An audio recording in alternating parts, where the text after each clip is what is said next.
This online tutorial is about Drago's EC, ECT and ECW models, which is useful in the context of Lewis acid-base strength. While there are many enthalpy-metric Lewis acidities or basicities scales which use direct measures of enthalpies to express Lewis acidities or basicities, there also exist methods and models to correlate and predict enthalpies of Lewis adduct formation reactions, like that of Drago and co-workers. Drago and co-workers proposed the four-parameter double-scale equation, ENC equation, for the correlation and prediction of the enthalpies of Lewis adduct formation reactions in 1965. For the reaction, Lewis acid A and Lewis base B yields Lewis adduct AB at the gas phase or in inert solvents with poor solvation effects. The negative of the enthalpy change based on the ENC equation, based on the Drago's EC model, is equal to EA-EB plus CA-CB.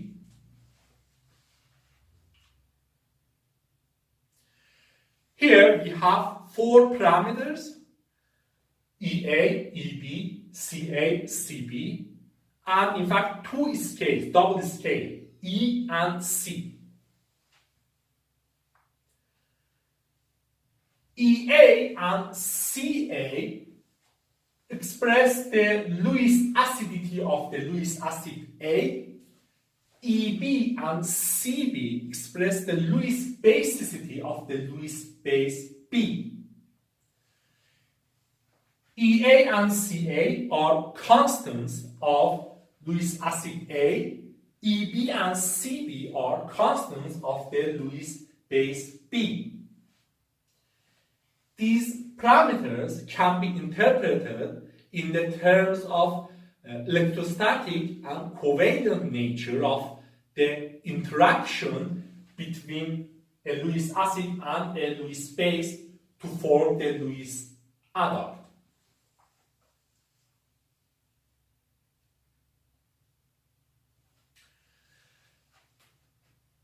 EAEB can be considered as the energy term for the electrostatic interaction, ionic dipole-dipole, and so on. CACB can be considered as the energy term for covalent interaction.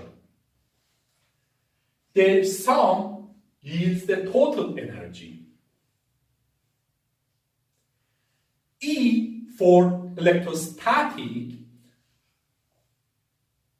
is the susceptibility to undergo ionic interactions. C for covalent is the susceptibility to undergo covalent interactions.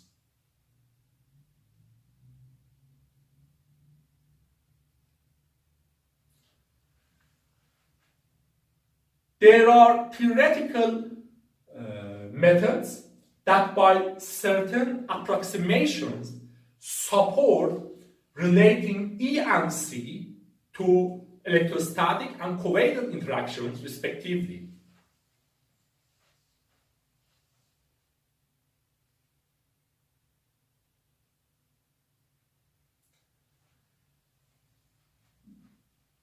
The main advantage of Drago's EC model is the fact that we can use enthalpies of a few hundred Lewis adduct formation reactions to obtain values of E and C for a series of Lewis acids and bases.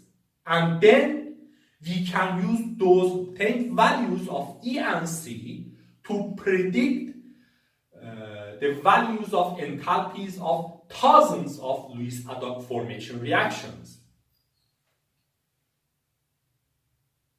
So we see that Drago's EC model is a semi-empirical model to correlate and predict enthalpies of Lewis adduct formation reactions. In this process, it is necessary to set origin, to set some values arbitrarily. In this regard, 1 EA, 1 CA, 1 EB, 1 CB should be set. They are EA of iodine equal to 0.5, CA of iodine equal to 2, EA of dimethyl acetamide equal to 2.35, and finally C for dimethyl sulfide equal to 3.92. So these are the set values for I2, EA, 0.5, CA, 2, for dimethyl acetamide, EB equal to 2.35, and for dimethyl sulfide, CB equal to 3.92.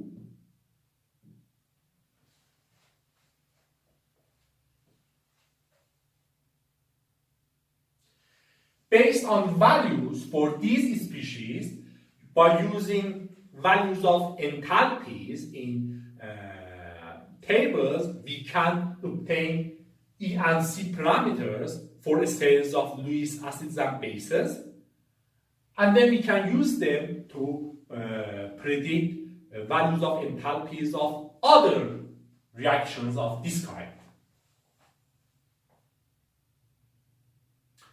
Another advantage of the Drago's EC model is the fact that this relationship can give us insights into the nature of the interaction. For example, comparison of the value of EAEB to the value of CACB can show us whether the interaction is mainly electrostatic in nature or covalent in nature. Also, values of E of different Lewis acids or bases, or values of C for different Lewis acids or bases can be compared to each other to see that whether a Lewis acid or base in comparison to other ones prefers electrostatic or covalent interactions.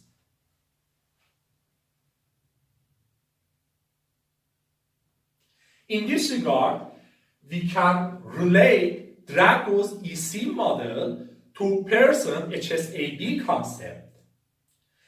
Since for a Lewis acid and a Lewis base to have a high value for the affinity, they should match in the sense that they should both have high values of E or high values of C.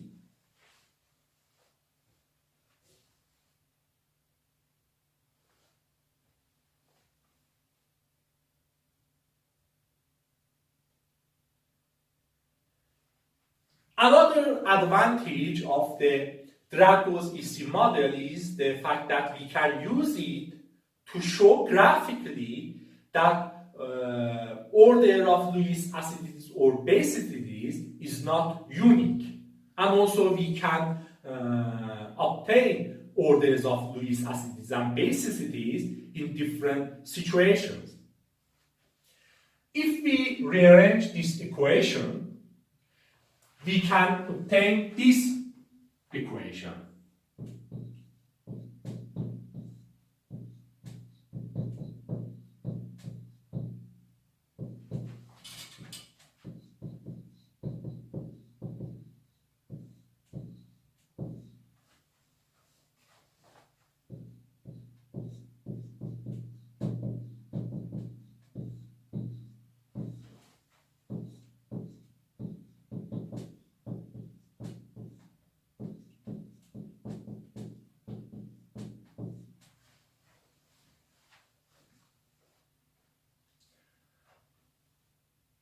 Like Cramer and Bopp did in their article. We can use this relationship to obtain Cramer-Bopp plots. This is a linear relationship for a straight line. If we plot these against these, for example, as RA, for each Lewis base, we will obtain a straight line with the slope CB minus EB over 2 and the intercept CB plus EB over 2. This can be considered as a measure of the Lewis basicity of B towards the Lewis acid A. And this can be considered as a quantity that describes the nature or type of the Lewis acid A. RA can change from -1 to 1. When CA is 0, for example, for a virtual purely electrostatic Lewis acid, for a Lewis acid A with no covalent interaction, only electrostatic interaction, Ra is equal to -1. On the other hand, for Ea equal to 0, for a virtual purely covalent Lewis acid, for a Lewis acid A with no electrostatic interaction, only covalent interactions, Ra is 1.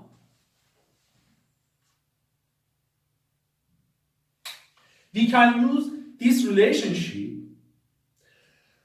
to draw a straight line for each Lewis base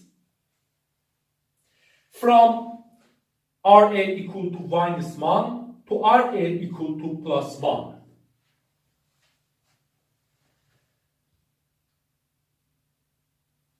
Such plots, famous as Cramer-Bopp plots, can show us how the strength of Lewis base B toward Lewis acid A changes when the type of Lewis acid A from purely electrostatic to purely covalent changes.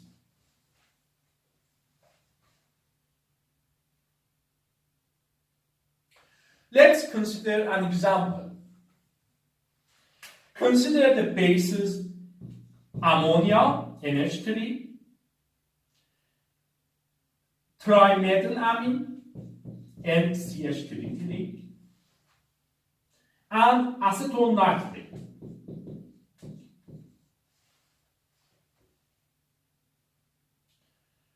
Using values of E and C for these Lewis bases from the tables, we can draw straight lines for them in Cramer-Bopp plots. The result will be as follows. The blue straight line is for the ammonia. The red is for trimethylamine. And the green is for the acetyl nitrate.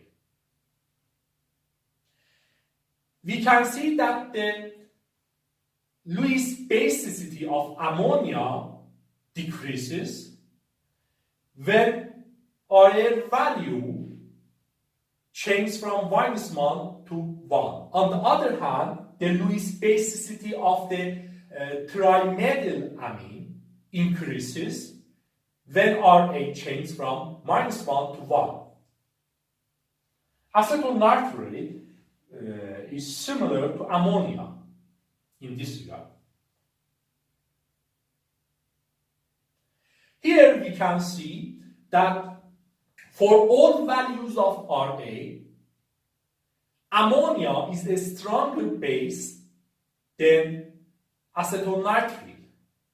On the other hand, the order of Lewis basicities of ammonia and trimethylamine change when RA values change. For RA values close to -1, ammonia is stronger than trimethylamine. On the other hand, for RA values close to 0 or 1, trimethylamine is stronger than ammonia. We see that towards Lewis bases, Lewis acids with strong electrostatic interactions, like triethyl gallium with RA value of -0.65, ammonia is stronger than trimethylamine. On the other hand, for other Lewis acids, especially Lewis acids with strong covalent interactions like iodine, I2 with RA value of 0.6, trimethylamine is much stronger than ammonia.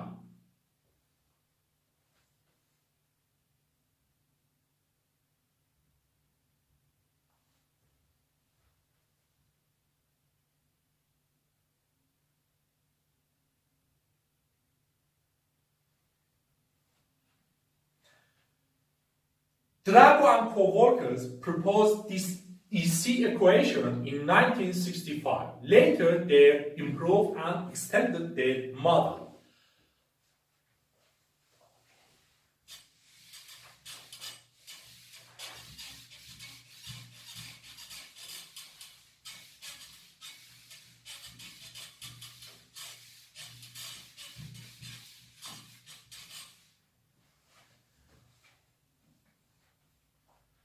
For the cases in which electron transfer is considerable, we should also consider the energy term for charge transfer, for electron transfer. For example, in the cases which ionic species are present, electron transfer might be considerable, especially for cation affinities in the gas phase. In those cases, we should use ECT model. Based on the ECT model, the negative of the enthalpy change is equal to EA-EB plus CA-CB, similar to EC model, plus RA-TB. Here we have an additional energy term for the charge transfer between a Lewis acid and a Lewis base, the Lewis acid A and the Lewis base B.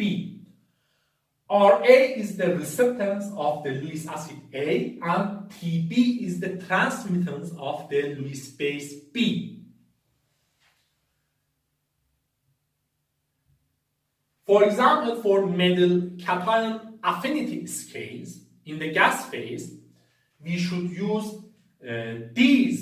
this equation instead of the former EC equation, since for such cases, electron transfer is important and the associated energy term should also be considered.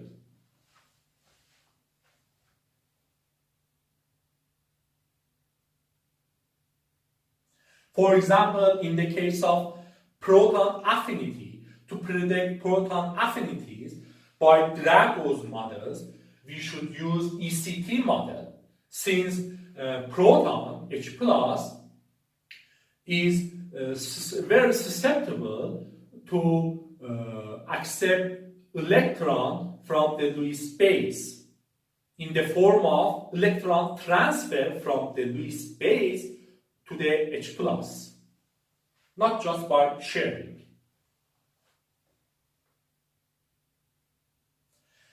We also have Drago's ECW model.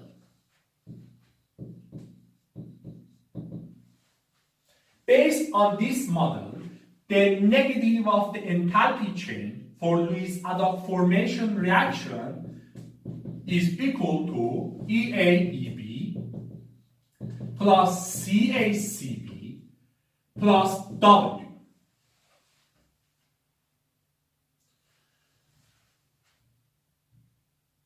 W is a constant energy term for some Lewis acids or Lewis bases. W is usually 0 for Lewis bases, but for Lewis acids it can be non-zero. For example, W can be the energy required to dissociate a dimer like Al2Cl6. Before participation in Lewis adduct formation reaction, the dimer Al2Cl6 dissociates into two monomers, 2AlCl3, and W accounts for this dissociation energy. Whenever we want to predict the negative of the enthalpy chain for Lewis adduct formation reactions in which we have this species. W also can be the energy required to break internal bonds, like hydrogen bonds and so on.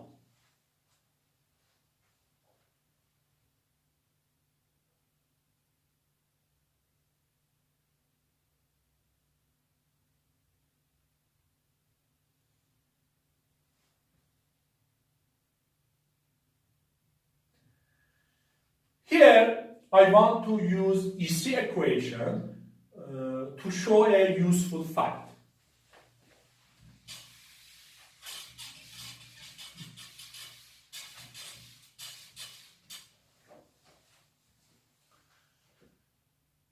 Assume that Lewis acid A plus Lewis acid B is Lewis adduct AB.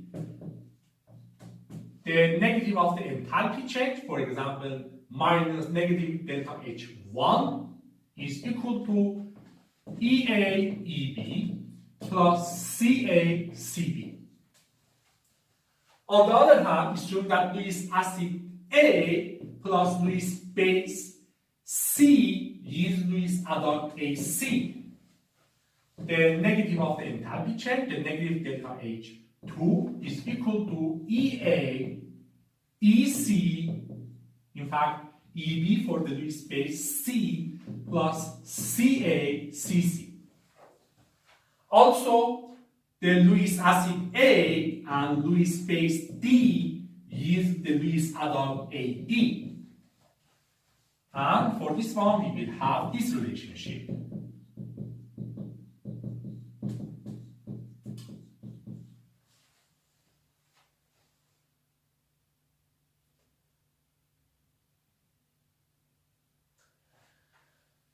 Now, if we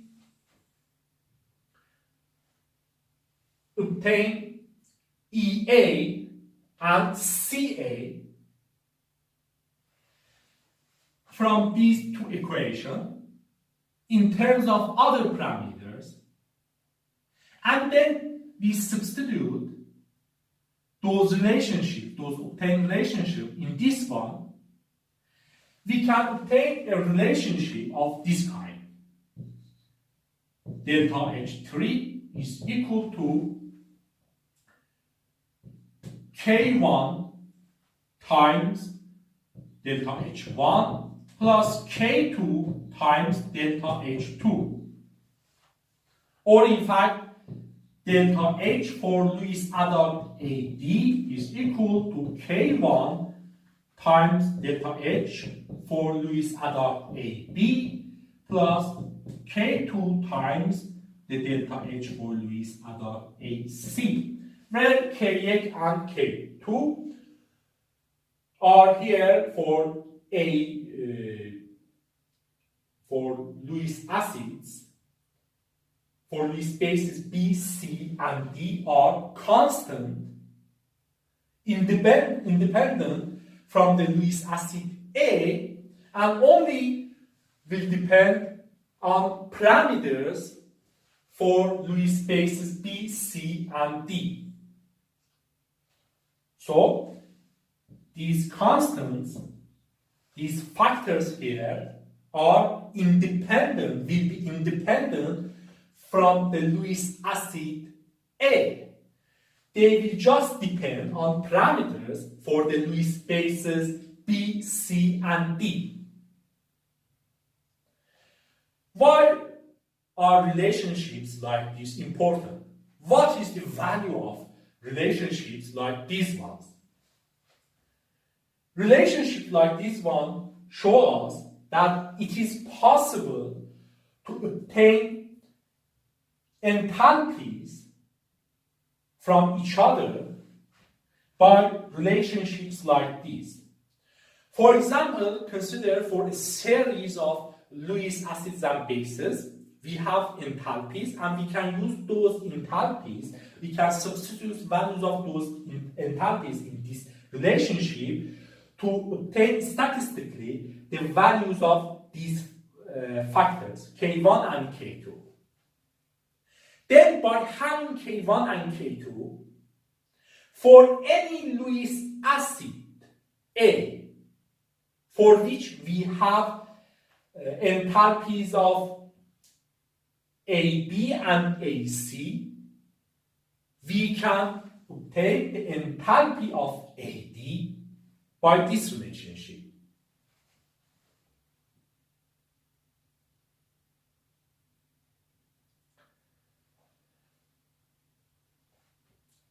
These are relationships obtained by statistical methods. They may work or not, depends on the choice of quantities, but it has been seen that relationships such as this one are useful in prediction of Lewis acidities or basicities scales, different scales from each other. By relationships like these ones, we can use values of one scale or two scale to obtain values of other scales. These give us insights into the nature of interactions in the Lewis adduct formation reactions. Also, they provide information to complete our analysis for acid-base behavior of different chemical species. So they are generally useful.